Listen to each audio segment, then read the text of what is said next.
Hello বন্ধুরা, তোমরা কেমন আছো? আশা করি ভালো আছো। তো তোমাদের সামনে আজকে আমি একটা নতুন ভিডিও নিয়ে এসে গেছি।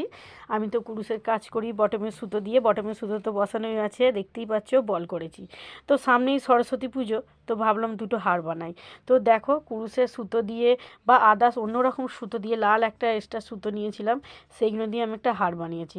আর একটা গোলাপি কালারের সুতো দিয়ে সেইটাও বানিয়েছি। দেখো, দেখতেই পাবে তোমরা হারগুলো কেমন হয়েছে। তোমরা একটু বলো, আমি করেছি, নিশ্চয়ই তোমাদের ভালো লাগবে। আমার তো ভালো লাগছে, তোমাদের যদি ভালো লেগে থাকে অবশ্যই কমেন্টে জানিও। তো দেখো হারটা কীরকম লাগছে তোমরা অবশ্যই দেখো। এটা লাল শাড়ির সাথে বা হলুদ শাড়ির সাথে পরলে খুবই ভালো লাগবে। আর এটা একটা বানিয়েছি গোলাপি কালারের। তো দেখো এক সাইডে দিয়েছি লকেটটা, অন্যরকম একটু বানিয়েছি বিনুনি করে।